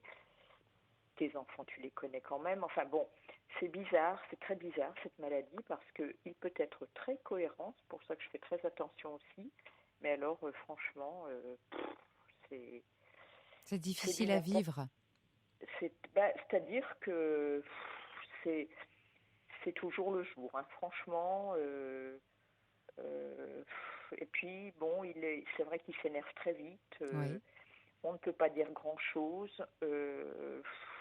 Bon, sa maison, à l'intérieur, il ne la reconnaît pas, alors qu'il sait très bien où elle est. Il me dit, quand rentre-t-on dans la ville où l'on habite, où il a habité depuis qu'il est né, alors qu'il reconnaît très bien les endroits, les rues, nous avons eu 2 commerces d'ameublement et tout cela, il sait très bien, et il me dit non, c'est pas ma ville. Donc, c'est très compliqué. Oui. Et j'avoue que je ne sais pas bien. Écoutez, Sylvie, je comprends votre désarroi parce que on est très désemparé quand d'un seul coup on se trouve comme ça aux prises avec ce que son médecin a diagnostiqué comme étant de la confusion mentale. Ouais, c'est bien cela. Ouais. C'est vrai que c'est de la confusion mentale, c'est vrai. Oui, tout à fait. Je crois que vous avez raison. Alors, que dire? C'est un trouble, c'est vrai. C'est un trouble de la sénilité. Oui. C'est l'âge qui veut ça. Alors, est-ce qu'il est bien sûr? Un petit peu jeune pour moi, mais bon. Mais oui, mais ça arrive quelquefois un peu plus vite que prévu. Et puis, quand on se trouvait, j'imagine, avec une personne qui avait toutes ses facultés mentales, d'un seul coup, qui a fait beaucoup de choses dans sa vie, qui avait 2 commerces, qui les avait montés, qui avait des postes de responsabilité à la mairie, entre autres, en plus, beaucoup de choses à côté, voilà, et puis, mais bon, ça ne m'étonne pas tellement parce que c'était quelqu'un qui était quand même anxieux dans sa vie, qui n'a jamais accepté ses acouphènes qu'il avait depuis 25 ans, donc il a pris des antidépresseurs, tout cela, qui n'ont rien arrangé, mais enfin bon, il les a pris. Ça n'a pas une grande incidence. Pardon ? Ça n'a pas une grande incidence. Ça n'a pas d'incidence. Non, contrairement à ce que vous croyez. Non, ça n'a pas tellement d'incidence. Non. D'accord. Oui, il ne s'agit pas de ça. Non. Le vieillissement du cerveau, alors. Enfin, d'une partie du cerveau. Tout simplement. Alors, il y a des personnes qui vieillissent plus vite que d'autres et on ne s'y attend pas. Et généralement, oui, et ça n'a rien à voir avec toutes les activités dont ils ont pu témoigner au cours de leur vie. C'est un processus physiologique, voilà. D'accord. Et c'est vrai qu'on se trouve assez démunis parce qu'on avait l'habitude de personnes, on faut dire, qui avaient bien discuté normalement, Tout à fait. Et ça doit vous plonger dans une grande solitude. C'est-à-dire que je m'organise parce que j'ai toujours été assez battante et tout, et puis j'ai toujours fait du sport. Le sport m'a toujours beaucoup aidé dans la vie, donc moi je fais l'après-midi, comme il fait sa sieste, je fais du vélo. J'avais voulu lui mettre une personne 2 heures l'après-midi parce que j'ai vu que lorsqu'il me faisait des bêtises, c'était souvent après la sieste, entre 4 et 6. Ouais. Et puis la personne, elle était très bien, mais il n'a pas accepté parce qu'il m'a dit non mais j'ai pas besoin d'une personne. Puis après les gens, que vont-ils dire de me voir avec cette personne? Vous voyez, donc c'est cohérent souvent, mais à côté oui, en fait, vous aimeriez savoir comment d'autres auditeurs éventuellement réagissent au vieillissement de leur conjoint, de leur compagne ou de leur compagnon. Parce que père, oui, tout à fait, parce que c'est vrai que quand il ne vous reconnaît pas, ça doit être assez déstabilisant. Oui, je viens de m'en apercevoir et parce que c'est bizarre. Il me dit on est mariés, on s'est mariés, bref. Il y a des pertes il y a 43 ans. Il y a des pertes de mémoire. Ah oui, beaucoup. Et puis dans l'espace, dans le temps, l'heure, le jour, les rendez-vous, je gère tout. Quand on a vendu les magasins, j'ai dû dissoudre la société. Vous voyez, c'était déjà terminé il y a 4 ans. Hein. Moi, j'ai pris ma retraite à 64, lui à 74. Oui. Et encore, nous sommes allés aider une association pendant 1 an et demi. Bref. Ouais, vous êtes généreuse. Non, puis c'était surtout pour qu'il n'y ait pas un trop grand changement, que ça ne lui fasse pas une trop grosse coupure. C'était plus pour mon mari que pour moi, parce que moi, je suis toujours occupée, il n'y a pas de problème. Mais je me suis dit, bon, plus de magasins, plus... Et donc, je l'ai infiltré un peu, c'était les Restos du Cœur, hein, pour ne pas les citer. Oui. Bon, il aimait bien et tout, puis bon, à un moment, il ne s'est pas très bien entendu avec la responsable, parce que lui, il a toujours été patron, c'est vrai, et des ordres un peu bizarres aussi qu'elle donnait, puis bon, enfin bref. Donc, on a arrêté au bout d'1 an et demi, quoi, mais bon, il a été occupé jusqu'à plus de 75, et c'est vrai qu'après, c'est dégringolé vitesse grand V. Ouais. Voilà. Est-ce qu'il y a eu un événement particulier qui a provoqué ça? J'ai cherché, alors je pense qu'il y a déjà l'histoire de plus avoir de magasins, parce que lui, il serait bien resté jusqu'à 90 ans, mais moi, je voyais qu'il y avait des choses qui n'allaient plus, justement. Et je me suis dit, il ne faut pas que j'attende le dernier moment pour... Donc, voilà, quoi, nous avons vendu.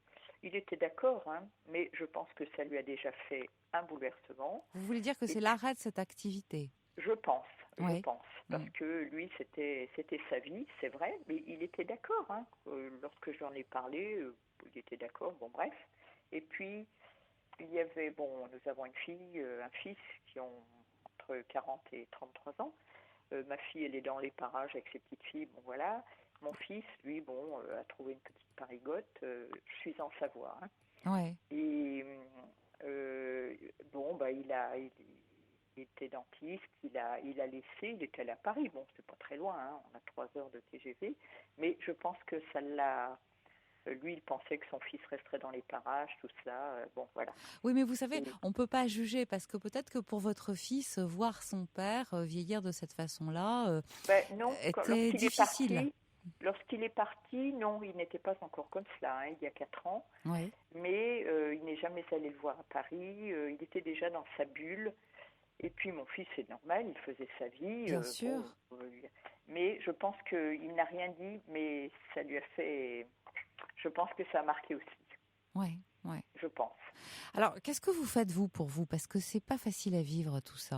Pour moi, bon, c'est plutôt lorsque je pars, là, je voudrais partir à 8 jours. Bon, ça va être compliqué, mais je pense que j'ai une de mes sœurs qui va venir. Elle m'a dit, ne t'inquiète pas, on viendra. Enfin bon, bref, j'ai des personnes autour de moi. Oui, vous n'êtes pas seule. Non. Puis j'ai beaucoup d'amis, tout cela.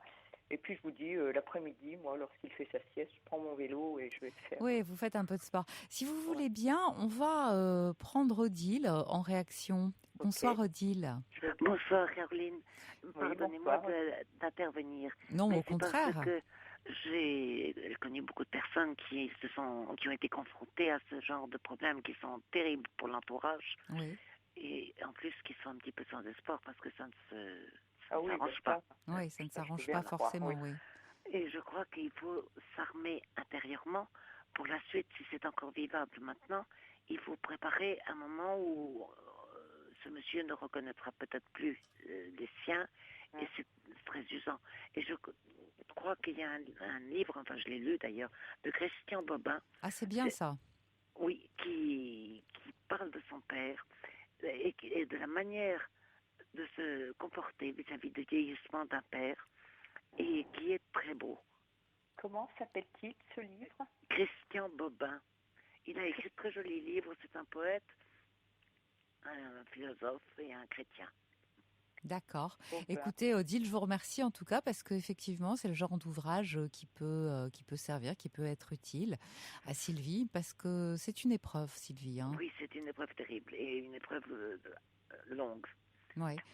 Disons que je m'y prépare un petit peu. Hein, mais bon, mais il faut tous les jours, quand même, on en ramasse un petit coup, un petit peu plus derrière les oreilles. Quoi. Voilà. C'est vrai. Seulement, il faut vous dire que les sentiments demeurent. Et que si on offre à une personne de l'amour, même sous une forme qui est répétitive ou peu importe, parce que ça le réconforte et ça l'accompagne. Ah, c'est bien de dire ça, c'est important. Et quand et finalement, c'est beau de vieillir ensemble. Oui. Et c'est la couronne d'une vie donnée. Et c'est beau, donc il ne faut pas gâcher la fin. Oui, mais je crois que Sylvie est tout à fait au fait. Vous l'assistez beaucoup, Sylvie. Bon. Oui. Je vous remercie en tout cas, Odile. Merci beaucoup, Odile. Merci de votre intervention. Je vous en prie. Au revoir, madame. Au revoir, Sylvie. Au revoir, Odile, pardon. Sylvie, effectivement, je reçois des SMS en réaction, notamment quelqu'un qui dit faites-vous soutenir, c'est difficile d'affronter ça toute seule. Oui, mais bon, les assos, moi je peux bien, je suis pas tellement... Non, pas forcément assos, mais non. Je veux dire, vous avez, comme vous avez dit, des enfants, des amis, ne restez pas seul. Oui, tout à fait. Faites-vous entourer, en tout cas. Je ne voilà. suis pas seule, j'aime beaucoup la compagnie de... Bon, j'ai toujours été... je me suis toujours entourée de gens que vous aimiez et de gens solides. Voilà, tout à fait. Et puis, effectivement, je reçois un autre SMS d'une dame qui dit aussi avoir connu la même épreuve que vous et qui a vécu avec son mari et qui sait de quoi vous parlez. Voilà. Eh oui. Bien sûr. Ouais. Et puis je pense que traitement, il n'y a pas grand-chose. Non, mais enfin, s'il est bien suivi, peut-être qu'on peut trouver quelque chose pour ralentir. Je ne suis pas, pas moi trop, médecin. Parce que nous avons essayé plusieurs traitements et en fin de compte, qui n'étaient pas trop adaptés et qui étaient plutôt qui accéléraient le processus. Presque le processus. Oui, c'est quelquefois le risque. Donc voilà quoi. Bon, eh bien. Sylvie, merci de votre appel. Merci d'avoir partagé ça avec nous. Merci de m'avoir écouté et puis peut-être d'autres personnes. Oui, voilà, on aura peut-être d'autres. Voilà. Oui, on va avoir sans doute d'autres réactions et je vous en ferai part durant le reste de l'émission. Merci de votre appel. Eh bien, merci beaucoup. Hein. Au revoir. Bonne fin d'émission. Toutes vos confidences à Caroline Veil au 39 21. 39 21. 34 centimes la minute. Et on va prendre tout de suite maintenant Dabia. Bonsoir Dabia. Bien, bonsoir Caroline. D'abord, je voulais dire que votre émission, je l'ai connue il n'y a pas longtemps. Ouais. J'ai écouté, j'étais plutôt passive, et là j'ai passé le pas, j'ai téléphoné. Vous avez très bien fait. D'accord. Donc je vous expose ma situation. Oui. Vite fait. Donc j'ai 35 ans et je suis arrivée d'Afrique du Nord à 2 ans. Oui. C'est-à-dire par bateau avec mes parents. Vous savez, la vague économique qui venait travailler. Et puis, j'ai fréquenté les écoles républicaines, de la maternelle à la faculté. C'est-à-dire que j'ai été, j'ai été élevée à Doro, Club Dorothée, Frestagada, si je puis dire. Oui. À la culture française, vous êtes imbibée. À 100%. Oui. Des amis français, etc. Et puis, il y a peu de temps, je me dis, il fallait que, après réflexion, etc., parce que quand on est jeune, on est un peu éparpillé et on ne sait pas. Et puis, je me suis dit, bon, je vais passer le pas, je vais faire la naturalisation, parce que j'étais en nationalité algérienne. Quoique 7 de mes frères et sœurs sont français. Et donc, je fais en sorte de faire la démarche à la préfecture du Nord, parce que je suis de Lille. Hein. Oui. Et Vlatipa, comme on dit chez nous, parce que je suis un peu ch'ti aussi, parce que je parle aussi de ch'ti, pour vous dire l'intégration, qui ne veut rien dire. J'entends ça. Donc, j'ai fait le pas et puis j'ai fait mon dossier, etc. On m'envoie le courrier, etc. Ajournement de 2 ans. J'étais dépitée, j'étais choquée. Déjà, quand je vous parle là pour dire l'intégration, je ne parle pas en arabe ou en quoi que ce soit, je parle bien français. Tout à fait, parfaitement. Donc voilà. Donc ajournement, 2 ans, j'étais dépitée. Autrement, si je réfutais l'ajournement, à ce moment-là, ce que je faisais, c'est fallait que je fasse un recours gracieux à Nantes, à Réseau. Et donc là, je me pose des questions. Et là, j'ai 1 mois pour le faire. Hein. La date butoir, c'est parce que j'ai reçu la lettre. Et après réflexion, et après... j'étais tellement déçue que j'ai réfléchi. J'ai dit, mais je veux dire, ils ne veulent pas de nous. C'est vrai qu'ils avancent comme... l'objet de mon ajournement, c'est le fait que je recherche un emploi. Ah, d'accord, bien sûr. Je veux dire, mais quand bien même, c'est pas parce qu'on n'a pas beaucoup d'argent qu'on ne peut pas être français. Je veux dire, ça n'a rien à voir, vous avez raison. Voilà, ça n'a rien à voir. Je veux dire, je comprends pas. C'est-à-dire, si on est pauvre, on n'a pas le droit d'être français, quoi. C'est ça, peut-être. Moi, je veux dire, je suis droite, j'ai une bonne mœurs, j'ai mon moindre PV, je l'ai payé, j'ai pas de problème particulier, ne serait-ce qu'avec la justice, etc. Oui. Donc, ce que j'ai fait, c'est malgré tout, je suis pas restée passive. J'ai écrit au préfet du Nord, parce que maintenant, la préfecture du Nord, elle est c'est la nouvelle loi, vous savez. C'est le préfet qui décide maintenant, c'est plus le Nantes en fait. Hein. Oui. C'est la nouvelle loi de M. Besson. D'accord. Donc j'ai écrit une lettre à Monsieur Bérard, le préfet du Nord. J'ai écrit une lettre un peu partout. J'ai même écrit à la ministre Madame Amara. J'ai jamais eu la ministre, j'ai écrit un accusé de réception 1500 lettres à Madame Amara, que j'apprécie beaucoup. J'apprécie les textes, j'apprécie le personnage, le fond et la forme. C'est une femme que j'adore d'ailleurs. Mais je n'ai jamais eu. J'ai pensé qu'elle aurait pu se pencher sur mon dossier, ne serait-ce que pour m'aider. Et je sais pas, je téléphone souvent ou j'envoie des lettres, mais on a du courrier, mais on n'a jamais la personne. Je veux dire, je pense que, je sais pas, je me sens un peu ridicule. Seule. Je sais pas si c'est pris Non, pas du tout. Vous n'êtes pas ridicule et je pense qu'il faut persévérer. Voilà. Mais ce que j'entends, moi, finalement, c'est ce dont vous faites part, c'est-à-dire votre très grande déception. Voilà, vous avez été accueilli dans un pays, vous avez été imbibé, imprégné de sa culture. Vous dites que vous avez suivi un enseignement de la maternelle jusqu'à la fac français. Et d'un seul coup, alors que vos frères et sœurs n'ont eu aucun problème, vous vous sentez rejeté. Genre, qu'est-ce que tu veux, toi? Enfin, avec tout le respect que je vous dois, qu'est-ce que tu veux, toi? Tu veux être française, reste. Alors que je sais pas. Ouais, quoi, je veux dire, mais vous savez, ça, mon brevet, etc. J'ai même écrit, à Madame Bruni Sarkozy. Moi, j'avais répondu évidemment, et j'ai écrit aussi à Monsieur Sarkozy. Il m'a pas répondu non plus. J'ai dit peut-être que j'ai pas fait de faute de syntaxe, pas j'ai essayé de pas faire de faute d'orthographe, mais je suis dépitée. Là, je dois faire une lettre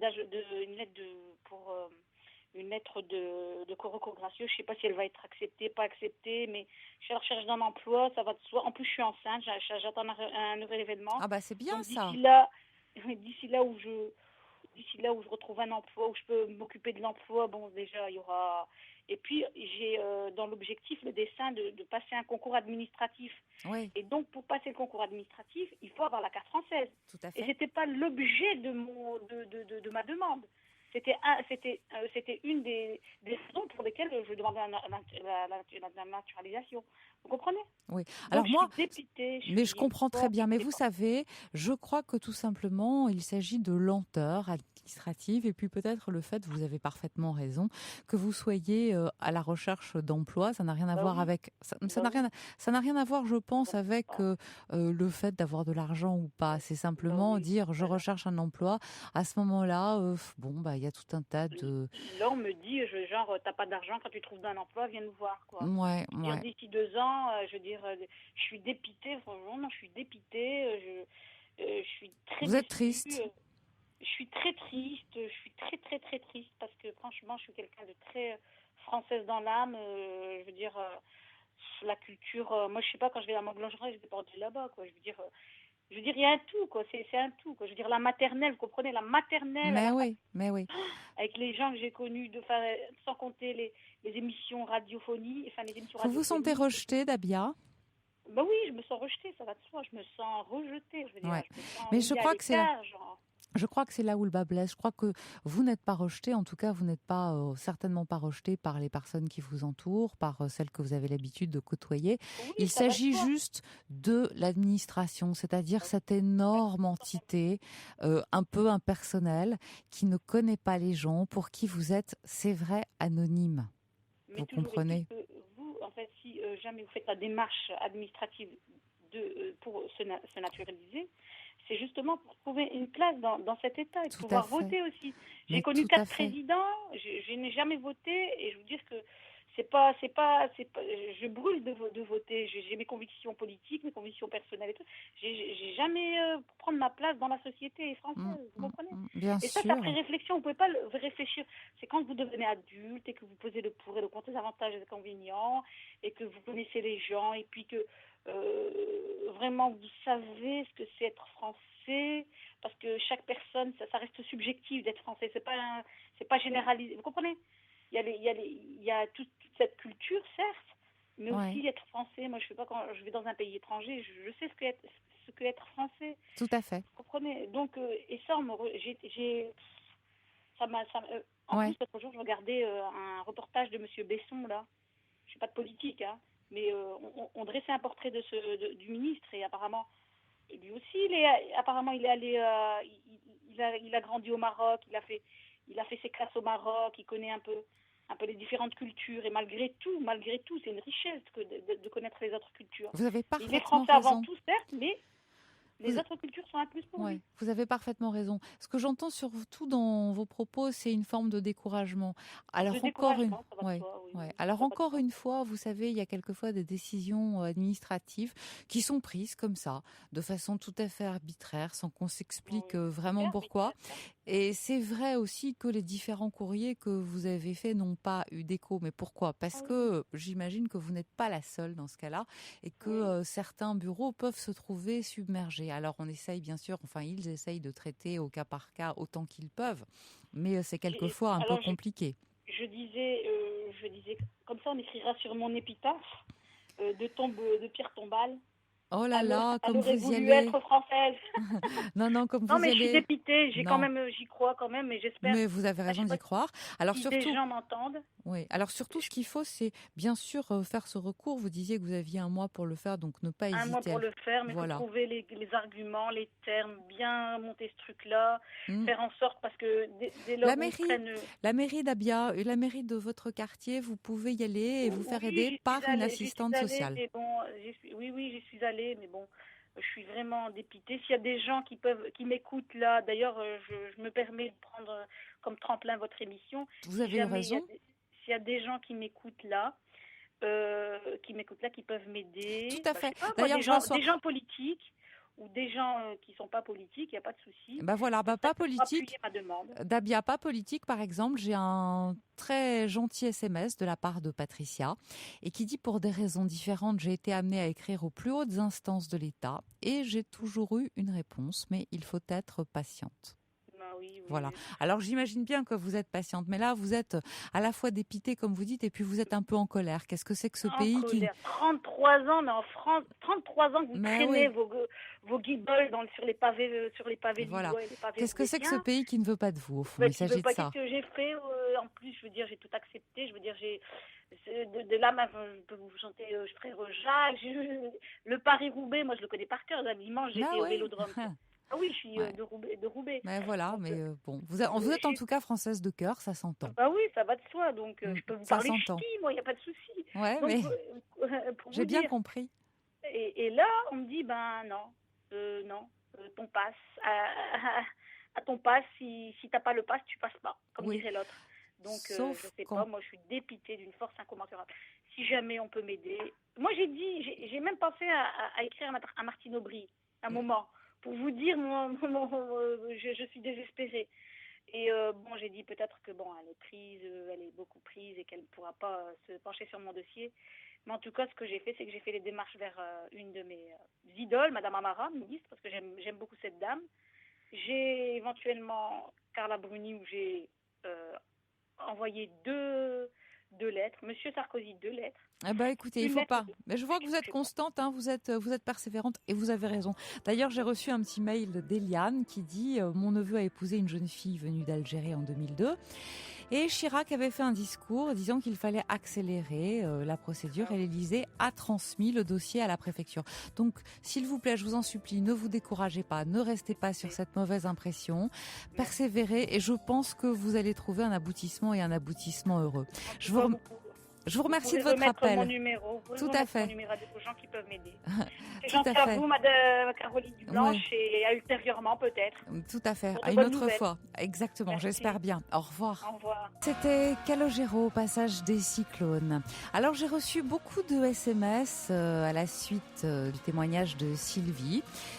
Donc pour Sylvie, il existe des lieux d'accueil pour personnes atteintes de cette maladie, un accueil temporaire pour permettre aux conjoints de souffler. Et il faut voir cela avec le service du Conseil général. Et puis encore, il existe beaucoup d'associations, sites internet qui peuvent fournir informations, soutien, aide, etc. pour l'entourage d'un patient qui présente une maladie d'Alzheimer. Alors, ce n'est pas exactement la maladie d'Alzheimer, il s'agit de confusion mentale, mais on peut effectivement trouver un accueil auprès de ces associations-là. Voilà. Notre émission s'achève. Le Flash vous est présenté par Pierre Courade. Vous écoutez Europe 1, il est 1h.